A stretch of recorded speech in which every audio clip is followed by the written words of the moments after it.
Ok. Así que la semana pasada tuvimos una introducción, hablamos de la palabra, hablamos de prescriptivo y descriptivo. ¿Cuántos se acuerdan que hablamos de prescriptivo y descriptivo? Ok. Y una de las luchas que vamos a tener, dije luchas, porque es necesario tener esa, lo que dije, fricción, esa tensión entre lo que vemos que la Biblia demuestra como un patrón quizás para su época, para su lugar, y lo que la Biblia en realidad algunas cosas dice. Y la iglesia a través de los últimos 2000 años, se lo puedo demostrar históricamente, ¿ok? La iglesia siempre ha luchado. Cuando digo la iglesia, vamos a hablar de lo que es la iglesia y vamos a hablar de la iglesia local. Entonces, la razón por la cual hay muchas tradiciones, una de las razones por la cual hay tantas tradiciones, es porque cada cultura, cada época, las iglesias ven e interpretan la Biblia ciertas cosas prescriptivas, no, pero descriptivas. Van a los hechos y dicen, ok, es el año 1586, estamos en Europa y yo leo esto en Hechos, y cuando leen el libro de los Hechos y ven su mundo europeo del 1586, van a imaginarse la adoración en su época. ¿Ok? Y se desarrolla una tradición, entonces esto siempre lo hacemos así. Vamos a tener un órgano y vamos a tener esto. Y siempre ha habido esa fricción. Un ejemplo, ¿deberíamos tener instrumentos o no deberíamos tener instrumentos para la alabanza? ¿Quién dice? ¿Quién se atreve? ¿Alguien se atreve? Dígame, hermana, ahí. No deberíamos.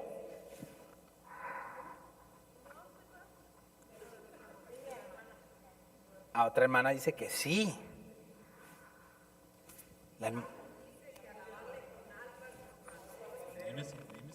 Tenemos el micrófono. Ok, ok, estamos bien, vamos por... Esta es la discusión que quiero tener con ustedes. La pregunta es, ¿deberíamos tener instrumentos para cantar o no tenerlas? Bueno, para adorar al Señor no necesitamos instrumentos. Ok, pero la hermana Lupita citó la Biblia. Bueno, el Salmo 150 habla de todo eso. ¿Ves el problema? Usted piensa, eso es bueno que piense, siga pensando, eso es saludable. No, eso es saludable porque ella es miembro de nuestra iglesia. Diga. Ok, la hermana dice lo que importa es el corazón. Ok, pero me gusta lo que la hermana Lupita. La hermana Lupita se aferró de un verso, de un salmo. Y es importante porque ya la mentalidad de nuestra hermana es bíblica. Ella quiere ir a la palabra, quiere algo que sostenga. Ella no dijo, yo pienso. La hermana dijo, mira, pues yo estoy leyendo aquí la Biblia. Me dice que alabarle con salterio y arpa y todo eso. Ahora, yo puedo, como maestro, decirle, bueno, hermana Lupita, está bien, está muy bonito. Eso fue el hermano David, el rey, que dijo eso. Él era músico, ¿verdad? Era salmista. Pero ¿cuándo él lo escribió? ¿Cuándo él escribió ese salmo? Alrededor de 1000 años antes de Cristo, 1000 y pico. Ok. ¿Y era mexicano él? ¿Era boricua? ¿Era colombiano? ¿Qué era David? Judío. ¿Quién era el pueblo de Dios en esa época? ¿Y dónde adoraban? En la época de David, para los que saben historia bíblica. Pero no había templo porque el hijo de él fue el que construyó el templo. Lo que tenían antes del templo era un ¿qué? Un tabernáculo. Adoraban en el tabernáculo. ¿Tenemos un tabernáculo aquí? ¿Ves? no estoy contradiciendo a la hermana Lupita. Estoy dando contraargumentos que pueden sostener una opinión diferente. Es decir, eso era para un pueblo, porque ellos vivían en una teocracia. Somos una teocracia. ¿Qué es una teocracia? Un gobierno social, político y étnico y cultural bajo Dios. Y nosotros no estamos en una teocracia, estamos en una democracia multicultural. Habemos de todo un poco. Entonces el argumento que puede venir un teólogo y decir, no, hermana Lupita, usted se equivocó. Usted no sabe nada de Biblia, lo cual no es cierto. Entonces quiere decir que eso depende del lugar, la época. Ese podría ser un argumento mío, pero no, yo puedo estar incorrecto. ¿Ves el problema? Mi opinión es tan buena como el tuyo es tan bueno como el mío. Yo no puedo pararme aquí y decir, aquí no se usa instrumento, porque en el Nuevo Testamento, estamos en el Nuevo Testamento, no estamos en el Viejo, hermana Lupita, usted está equivocada. El equivocado soy yo, no Lupita, hermana Lupita, porque ella tiene toda la razón. Porque si lo miras del punto de vista que hay un pueblo, nosotros somos pueblo, somos hijos de Dios, ellos eran hijos de Dios, buscaban un lugar donde adorar, nosotros buscamos, tenemos muchas similitudes con Israel antiguo como para decir deberíamos utilizar instrumentos. Por otro lado, cuando en la contraargumento puede decir, no, pero en el Nuevo Testamento no hay un precedente de la iglesia después de Hechos capítulo 2 donde se utilizarán instrumentos, y de hecho los documentos que tenemos de la historia de la iglesia reflejan que no se utilizaban instrumentos porque eran un pueblo diferente, no eran judíos la gran mayoría. Después, ya a finales del siglo I, ya la iglesia judía cristiana va desapareciendo. Entonces puede decir hermana Lupita, no, es que hermana Lupita, eso no aplica. ¿Ves cómo está la tensión allí? Y quiero que ustedes aprendan a vivir con esa tensión. Ahora, la hermana Betty me está mirando confundida. Entonces, Vidal, ¿qué es? ¿Vamos a usar instrumentos o no vamos a usar instrumentos? Aquí en Forney somos el pueblo de Dios en el año del Señor 2022, 12 de junio, en Forney, Texas, United States of America. Y hoy Dios nos dio el placer y el privilegio de alabarle con todos los instrumentos que Él nos ha dado. Ya. O sea que la idea es no ver lo de la música y todo lo que estamos hablando, no como legalismo, sino como observación. Sí. Puede traer eso. Amén. El problema de estar citando versos, y he aprendido esto en apologética y en el debate, es que el tú citar un verso no necesariamente prueba un punto. Porque hay una parte de la Biblia que dice, y Judas se ahorcó. Y hay otra parte de la Biblia que dice, ve tú y haz lo mismo. Está en la Biblia. Entonces hay que hacerlo. Usted va y se ahorca porque acá dice que Judas se ahorcó y acá dice, ve tú y haz lo mismo. Pues entonces, ¿ves? El citar, el tomar versos bíblicos meramente para entrar con una presuposición no es válido, no funciona, no sigue lógicamente. Podemos tomar el Salmo 150 y decir, vamos a buscar las similitudes, pero en ningún lugar hay una prescripción. En el Nuevo Testamento no hay un verso que diga, hagamos lo que el Salmo 150 dice. No lo dice.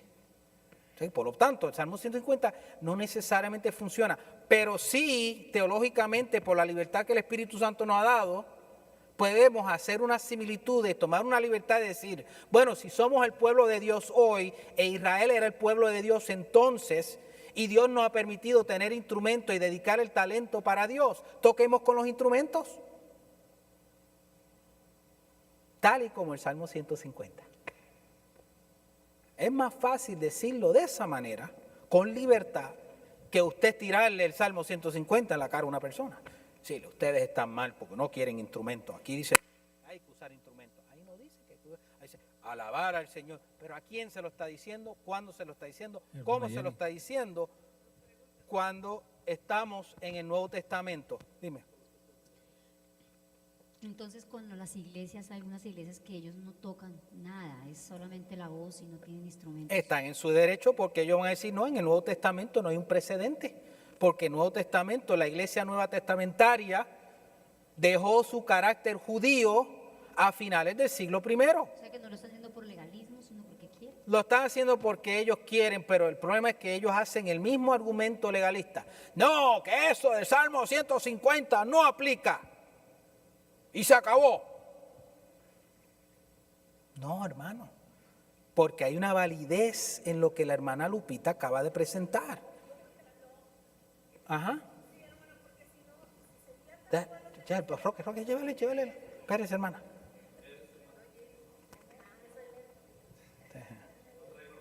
¿Ah? Diga, hermana. Gracias, hermana Lupita, por sacarme de esa duda. Sí. Pero si fuera así tal cual, lo que dice la hermana Lupita, nosotros utilizamos otro tipo de instrumentos.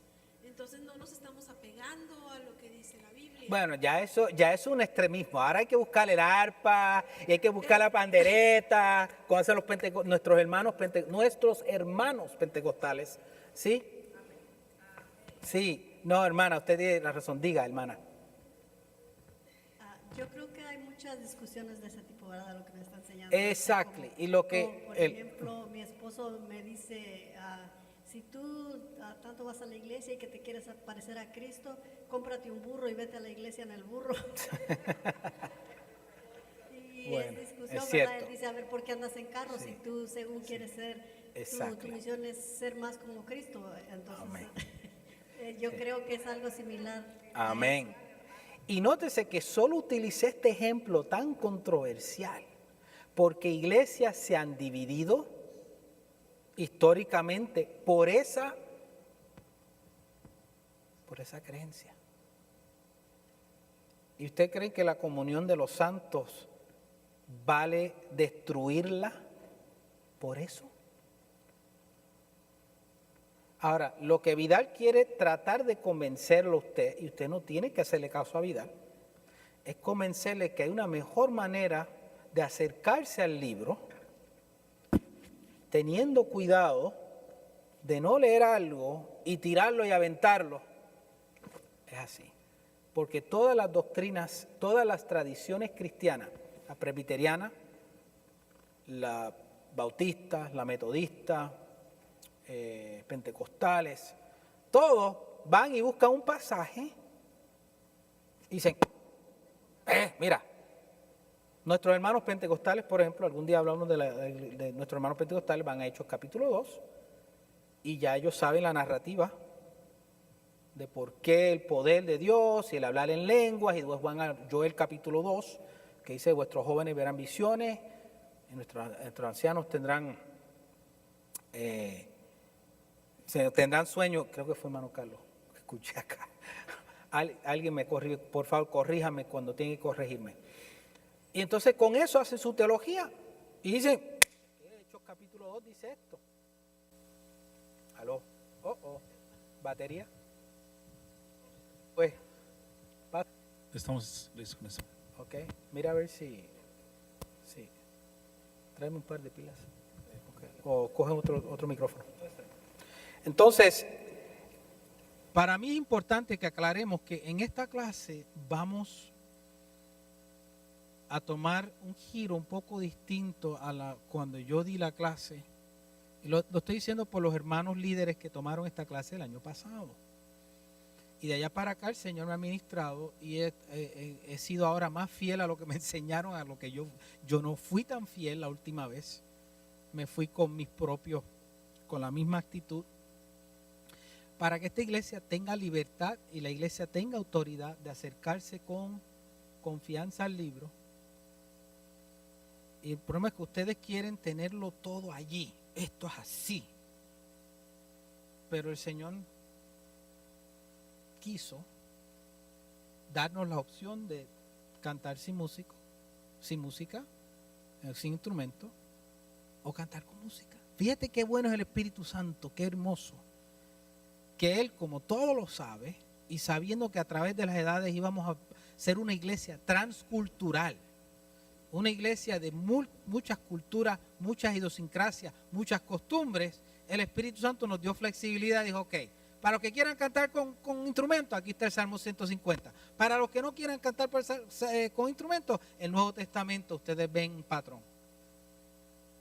Y el Espíritu Santo nos dio esa. ¿Ves? Pero tengamos cuidado de meramente no tomar pasajes y meramente decir eso. Y eso fue lo que creo que hice. Pienso, siento, todavía me siento culpable. A veces pienso, si di la clase la última vez, vuelvo y les pido perdón, porque así me sentí. La hermana...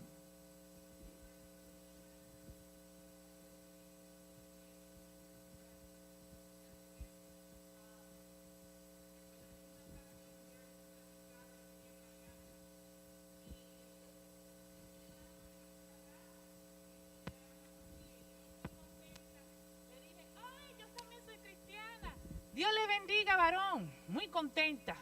Y me dice, si tú eres cristiana, tú no te has supuesto usar pantalón. En Deuteronomio 28 dice, maldito el hombre que se viste como mujer. Y yo dije, ay hermano, Dios le bendiga, vengo en son de paz. Entonces podemos llevarlo a los aretes, a los pantalones, al maquillaje, a muchas cosas. Entonces le doy gracias primeramente a Dios porque nos ha dado esa libertad y a usted por traerlo, porque sí, aún dentro del cuerpo de Cristo hay diferencias. Y como le digo, puede ser con el pantalón a una mujer. Hay iglesias que a una mujer no le permiten usar pantalón o la ven mal. Puede ser con el manto. Hay iglesias que la mujer, el pelo, no pueden cortárselo, tienen que usar manto. Puede ser con el maquillaje. Son muchas diferencias que tenemos aún dentro del cuerpo de Cristo. Y como usted dice, el hermano a mí me recitó la palabra. Él fue a Deuteronomio 28. Y yo le puedo recitar otro versículo. Por eso Pablo dijo, el que coma carne, que no critique al que no coma. Y el que no coma carne, que no critique al que coma. Todos no tenemos que venir. Yo como carne. Espiritualmente hablando. Estamos hablando de la comunión con el Espíritu Santo. Y que cuando usted se mire al espejo, que es la palabra de Dios, el Espíritu Santo habla y redarguye. Sí. Si una persona se está poniendo una ropa que no va con el Espíritu Santo sí le dice, oye, eso no está bien. Eso no te lo debe poner. Y no solamente a las damas, sino también a los caballeros. Ustedes sabrán en qué ocasión el Espíritu Santo los redarguye. Amén. Con la mirada, con otras tentaciones. Así que Dios le bendiga. Gracias, hermano. Así que con eso, el tiempo avanza. Así va a ser la enseñanza por los próximos meses. ¿Ok? Porque hay muy poco prescriptivo, hay mucho descriptivo. ¿Ok? Y de lo descriptivo lo tomamos con... Yo fui pentecostal por 24 años de los bien rajatablas, como dicen en mi país. Yo le puedo dar a ustedes todas las citas bíblicas para que la mujer no se ponga maquillaje. Y yo le voy a dar todas las experiencias mías para decir por qué deben usar maquillaje. Pero, de vez en cuando. Lo digo de cariño, que no para ofender. Mi esposa es hermosa con o sin maquillaje, la mujer más hermosa del mundo. ¿Ok? Así que... Ok. Vamos a ver si el juguete funciona. Ahí vamos a trabajar. Oye, se me bloqueó el también, oye. Ok. Ya hicimos eso la semana pasada, no tenemos tiempo. Ok, vamos a hablar primero de lo que la iglesia no es, rapidito, ¿ok? La iglesia no es un edificio, ya ustedes sabían eso. ¿Quién es la iglesia? Nosotros, ok, eso lo sabemos. No es el brazo del Estado, no es una marca, un grupo étnico, que ya eso está mal escrito, étnico. La iglesia no es una sola denominación. Para los que creen que,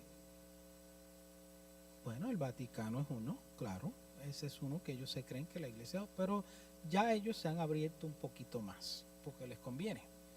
La iglesia no es una simple organización humana, no es un partido político o un club social. Ok. No es un supermercado de bienes espirituales. ¿A qué me refiero? ¿Por qué ustedes están aquí?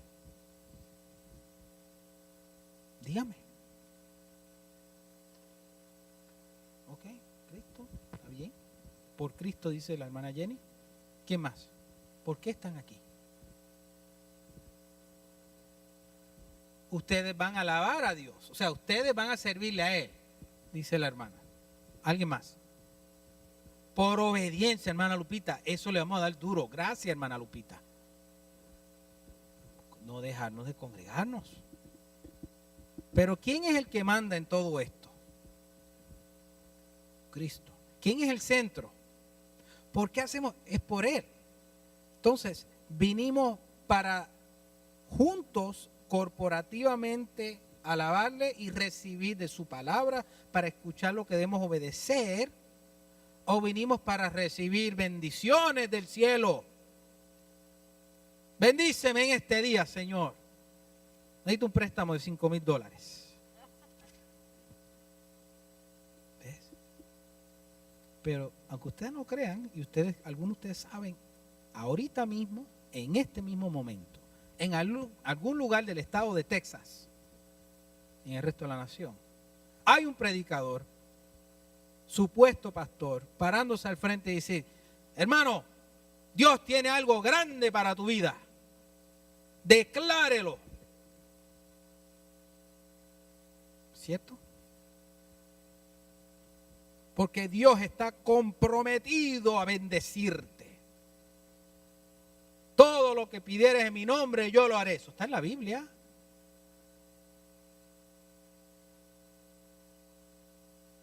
Ay, que tengo cáncer. Me estoy muriendo. O mi hijo está en la cárcel. Hermano, Dios no está obligado. Es usted que está obligado a Dios, por cuanto todos pecamos. Y las circunstancias Dios las controla. ¿Quién sabe si ese cáncer es lo que te va a ayudar a testificarle a alguien? Se me viene a la mente Johnny Erickson. ¿Alguien sabe quién es Johnny Erickson? Johnny Erickson es una sierva de Dios que es parapléjica.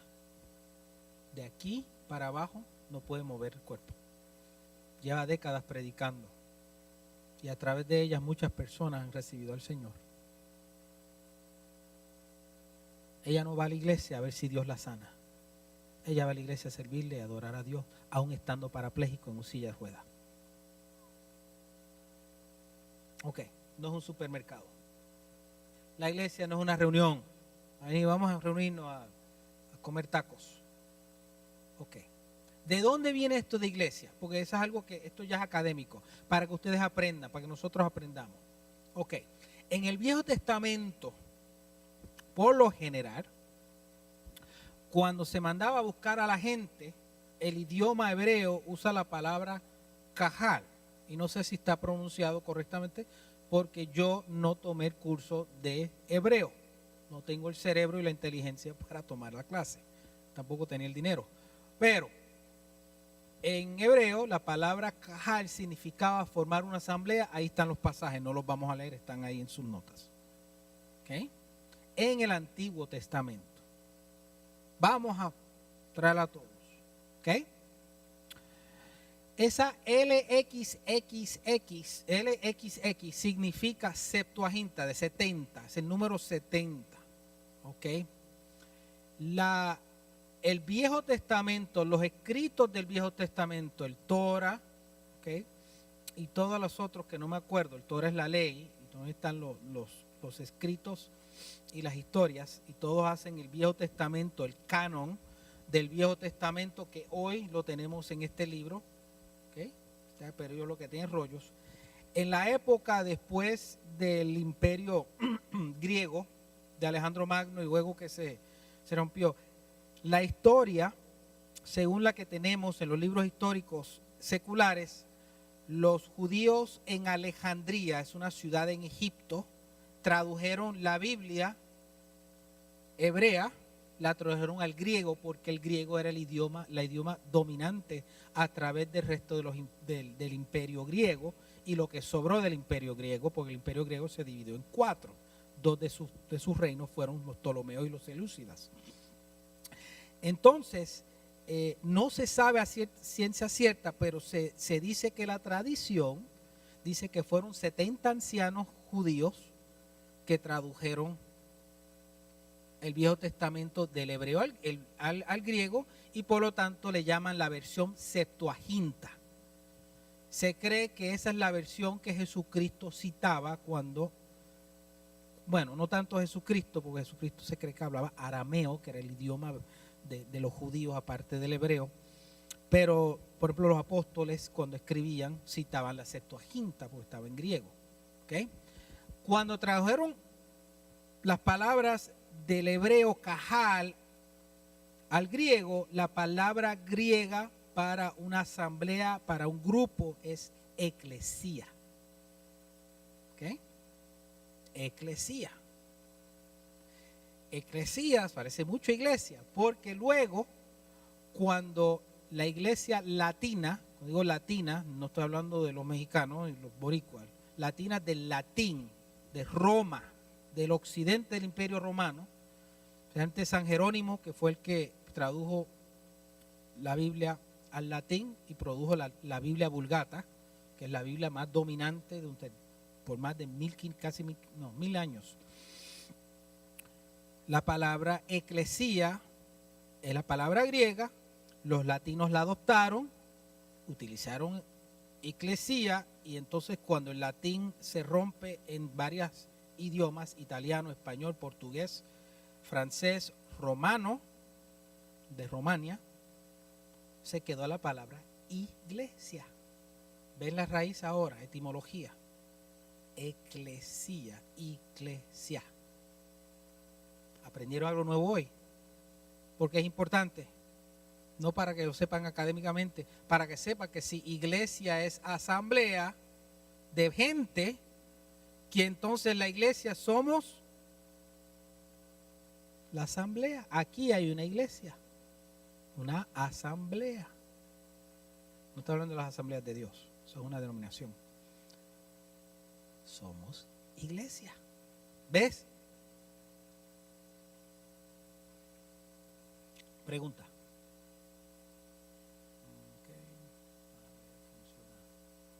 Ok, en hebreo también se usaba edá, de ahí viene la palabra sinagoga, que era donde los judíos se congregaban a adorar después de la época del segundo templo, y en Babilonia y en el destierro se reunían en una asamblea, usaba la palabra sinagogué. En griego, eclesía se ve en Hechos 19, 32 y 41. Ok. En el Nuevo Testamento, especialmente Pablo, se usa eclesía para referirse distintivamente a una comunidad en particular. ¿Ok? Pablo, la iglesia de Corinto, la iglesia de Éfeso, la iglesia que está en la casa del anciano. Porque una iglesia puede estar donde sea. Pudiéramos estar ahora mismo debajo del underpass, allí donde la 548 y la 80 se unen, ahí debajo nos reunimos, hay una iglesia. Claro está, tiene que haber otros elementos, no meramente reunirse por reunirse. ¿Okay? Cuando nos reunimos a comer arepas o tortillas o tamales, no necesariamente es una iglesia, que nos reunimos a comer. Hay 4 usos, ¿ok? En 1 Corintios, cuando dijeron iglesia, estaban hablando de una asamblea de todo el mundo, en ese contexto. ¿Okay? Apocalipsis 2 y 3, el mensaje a las 7 iglesias. ¿Okay? A los ancianos de cada uno. Eso es otro tema que vamos a tocar. una comunidad regional cristiana. 1 Corintios 16, 19, Hechos 9, 31 habla. Y entonces, en el contexto general, el cristianismo universal, la iglesia, cuando dice la esposa de Cristo, por ejemplo, la iglesia, la gente. Pablo nos compara como la esposa de Cristo cuando dice, varones, maridos, amar a vuestras mujeres como Cristo amó la iglesia. ¿Okay? Entonces, utilizamos figuras de casarnos, que somos la esposa de Cristo, somos la esposa del Cordero. Apocalipsis 21, creo, 22, uno de los dos, creo que es 21, que vio a Nueva Jerusalén ataviada, desposada, como ser una desposada con el Señor, pero son figurativos. ¿Okay? Entonces, básicamente, más que de hablarnos de una teología de la iglesia, Pablo lo que le está diciendo a los hombres, miren, amen a sus mujeres, no sean ásperos, trátenlas como vaso más frágil, no sean como Vidal. Eso es lo que está diciendo. Se le queremos añadir mucho a ese verso. Mira, sí, Cristo, la iglesia es como si fuera esposa en el sentido que Él nos ama de esa manera, ¿ok? Pero a veces he visto predicadores que cogen ese verso y empiezan a hacer toda una teología. La forma más común de utilizarla es una congregación local, la iglesia de Forney, ¿ok? Aquí hay muchos versos, no las voy a, por favor, ustedes las tienen ahí, léanlos en su casa, todos esos versos, ¿ok? Están allí, todas están de los Hechos, ¿ok? Y la razón por la cual le doy todos esos versos de Hechos es porque el libro de los Hechos, ¿de quién? ¿Cuál es la figura principal del libro de los Hechos? El Espíritu, eso está bueno. El Espíritu Santo, ustedes también. Me alegro que sepan eso, porque hay gente que dice, no, es la iglesia, es Pablo, los apóstoles, se llama los Hechos de los Apóstoles. Pero ¿quién escribió el libro de los? ¿Quiénes creemos nosotros que escribió el libro de los Hechos? Lucas, el médico amado. ¿Okay? Se cree que él fue el que lo escribió.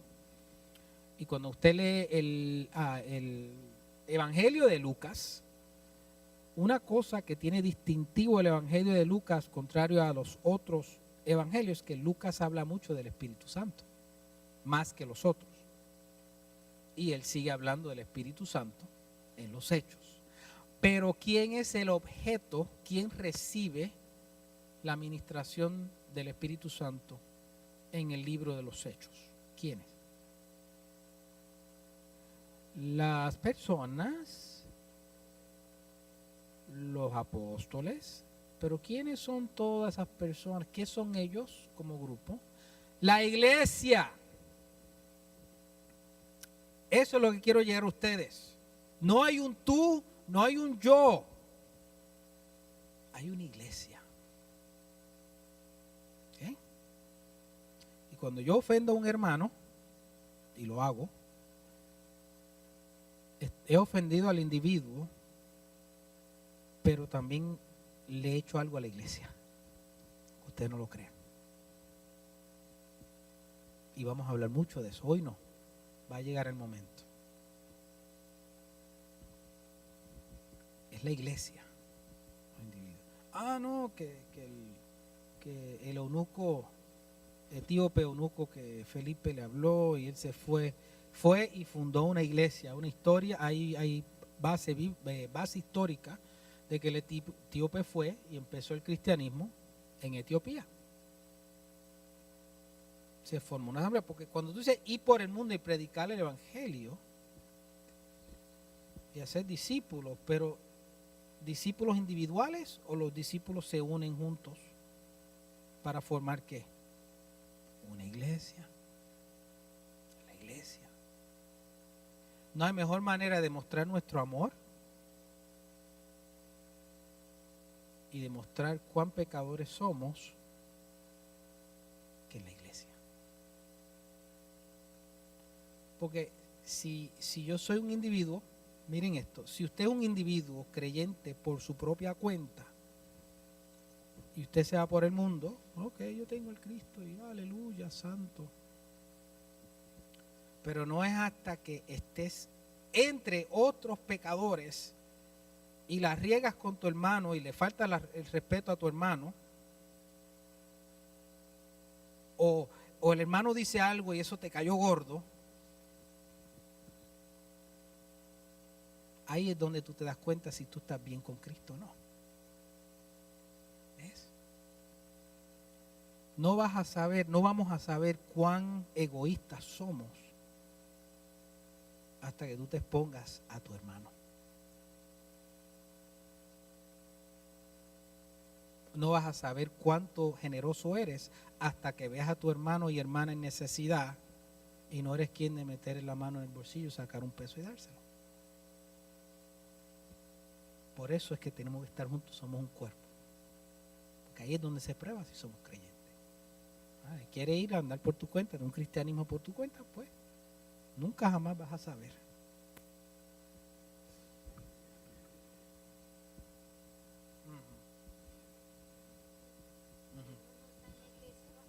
Si uno no está dentro de la iglesia, ¿cómo poner en práctica todo lo que la palabra y lo que Cristo dice? Si está solo o si está afuera. Afuera no nos van a poner atención, no entienden el significado Exacto. del perdón y todo. Sí. Comunión. Okay.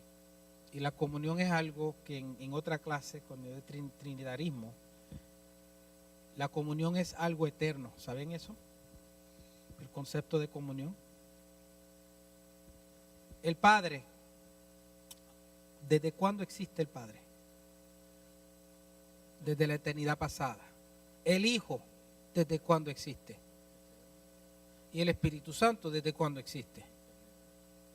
Desde antes que existiera nada en el universo excepto ellos tres. ¿Qué había entre los tres? Comunión. El concepto de comunión es divino. Es lo que nos hace personas y es uno de los atributos comunicables. Entonces, sería, y esto ya es un argumento ontológico, no es bíblico, no hay un verso, no te voy a citar ningún verso porque no lo hay. Solo dice, sufrir con lo que sufren, llorar con lo que lloran, gozados con lo que se gozan. Eso sí lo puedo sacar de la Biblia.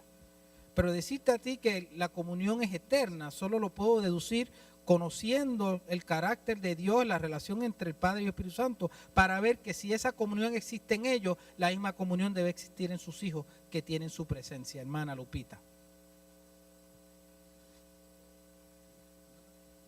Amén. Por eso Pablo, dice la hermana Lupita, que por eso el hermano Pablo nos muestra como un cuerpo, y vamos a hablar de esos versos.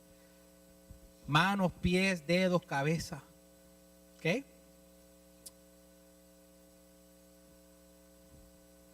Ustedes pueden leer eso en su casa.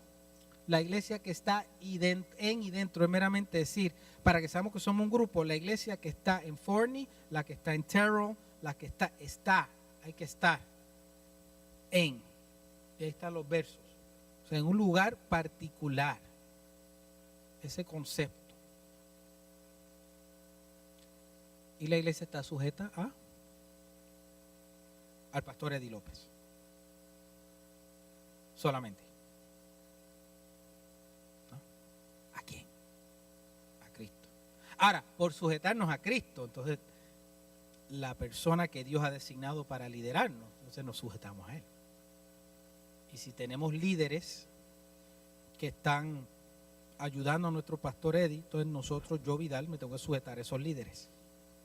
¿Ven? Si el hermano, siempre uso el ejemplo porque él no está aquí, el hermano Elías me dice algo, pues tengo que respetarlo. Por varias razones. Una de ellas, él es mayor que yo. Segundo, él es más maduro que yo. Tercero, él es uno de los líderes de esta iglesia. Él lleva 17 años aquí. ¿Cuántos? 17 años aquí, yo llevo más que 4. Y si él me dice algo, y otra cosa, él fue infantería marina, militar. Yo fui marinero, siempre lo miramos a ellos con más. ¿Ves? Pero me someto al hermano Elías en ese aspecto.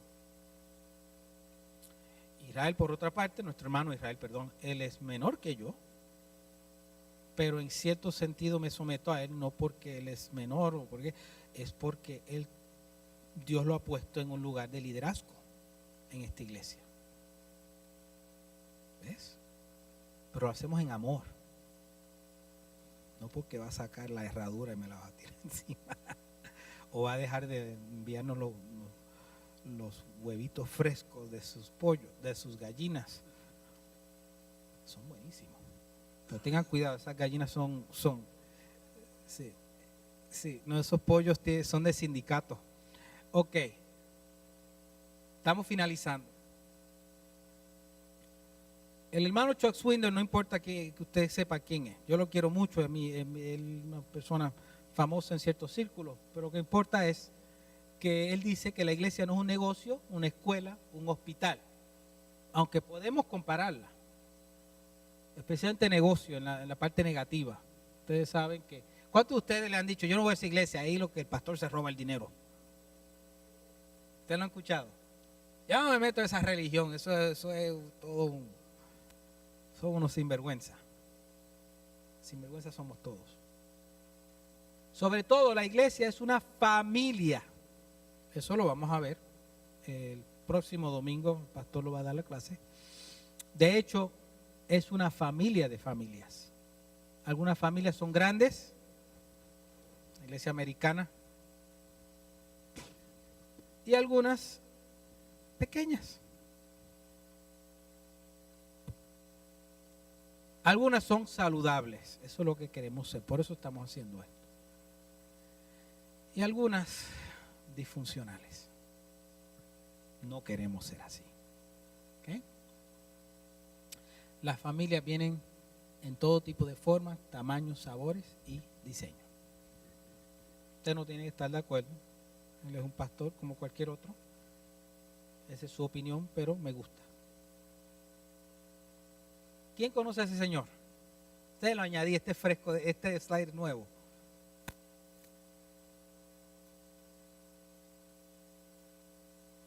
Es el pastor Nathan Lina, es nuestro pastor. Él es el senior pastor. Toda la iglesia. Para que sepan, voy a aprovechar un anuncio de él. Él fue el presidente de la convención bautista de Texas por 2 años. Él fue fundador, bueno, la iglesia de Cristo lo funda Cristo, no él, pero Dios lo usó para empezar de la iglesia que él vino, la Northeast Baptist Church of Houston o Northeast Houston Baptist Church. Una iglesia que grandísima, la empezó. Y estoy aprovechando, y lo van a escuchar de mi pastor Eddie, nosotros vamos a alinearnos a su liderazgo, a su dirección. Porque la Biblia habla de someterse y de obediencia, dijo la hermana Lupita, y no lo hacemos por complacerlo a él, sino porque Dios lo puso allí. Y claro, bajo la dirección de nuestro pastor. Amén. Algo curioso que me interesó cuando estuve en la reunión que él hizo con su staff, porque yo soy parte del staff,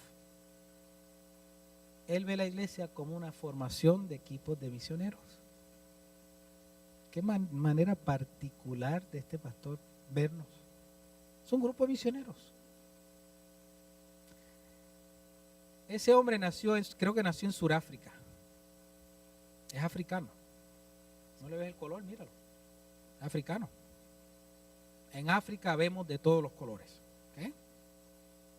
En Sudáfrica hay mucho blanco, pero familia anglo, y no fue creo que hasta los 11 años de edad que vino para acá. Él nació en el campo misionero, vivió en el campo misionero, ese es el corazón de él. Multiplicar y expandir el reino de Dios. Así que él ve la iglesia de esa manera, como misioneros. Es otra manera de verla, amén. Así que la iglesia no es opcional, porque descriptivamente lo vemos en los hechos, descriptivamente. Hechos habla de la iglesia, la iglesia, la iglesia, la iglesia. Pero prescriptivamente Jesús le dijo a Pedro que, ¿alguien que se acuerda del verso? Tú eres Petros, y sobre esta Petras, sobre esta Petra, esta roca, edificaré mi iglesia. salió de la boca de la segunda persona de la Trinidad. Así que nadie puede hacer un argumento coherente, porque por ahí los hay. Los hay. Yo soy creyente, yo no voy a la iglesia. Yo no sé, pero mi Jesús habló de una iglesia. Así que vas a tener que empezar por allí. Así que si alguien le dice a usted, no, que yo no creo en la iglesia, yo le sirvo al Señor a mi manera. Y yo le digo como hace mi suegra, allá usted. Mi testimonio, aunque no es ético que uno se centre en sí mismo cuando uno da una clase, pero quiero animarles. Por la gracia de Dios, la única razón por la cual estoy aquí, humanamente hablando, es por esa señora que está allí y por ustedes.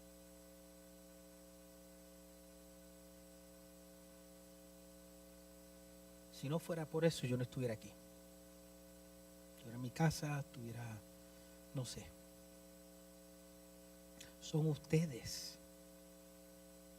y por ustedes que estoy aquí.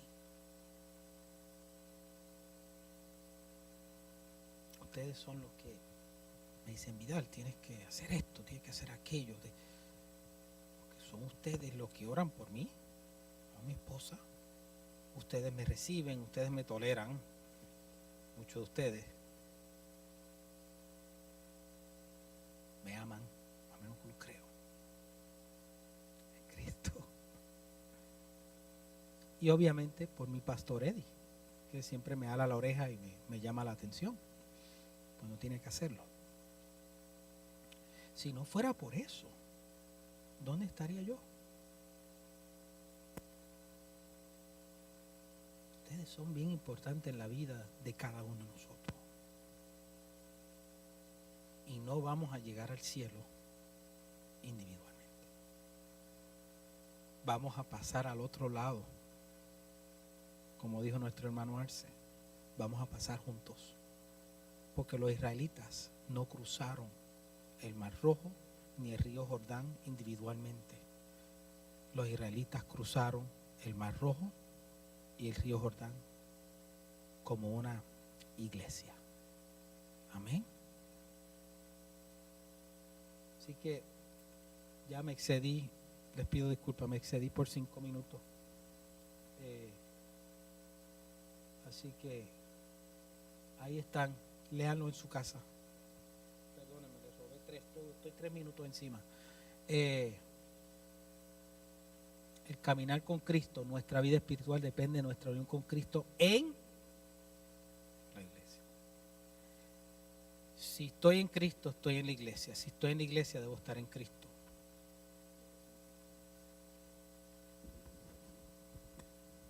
Es el cuerpo, ahí está todo. Y ya. ¿Alguna pregunta? Bien. Dios les bendiga. Mediten en eso esta semana. El miércoles salgo de viaje con mi familia, llevarlos de vacaciones. No regreso, con el favor de Dios, no regresamos hasta el 28. El domingo que viene no hay clases, porque los padres van a disfrutar, se van a dar unos tacos allá afuera. Y el 26 la clase la va a dar nuestro hermano Eddie, el pastor Eddie. ¿Okay? Yo le voy a dar todo el material. Un material que él conoce mejor que yo, y el tema es el 26 de junio, ¿por qué ser miembro de una iglesia? Porque ustedes se van a encontrar con gente que dice, no, yo no soy miembro de la iglesia. Amén. Vamos a orar. Padre Santo, Padre bueno, te damos gracias, Señor. Te doy gracias por esta hermosa iglesia. Señor, es tu más preciado tesoro. Señor, te pido por los líderes de esta iglesia que tú has puesto, Señor. Te pido por los ministerios, el ministerio de alabanza, Señor, los cuales nosotros hemos tenido el privilegio de tener un grupo excelente, voluntario, Señor, que ellos ponen lo mejor de sí para gloria y honra tuya. Te doy gracias por nuestro pastor, cuídale, sé con él, con la hermana Zoila, con su hijita, Señor, protégelos, cuídalos allá en la convención.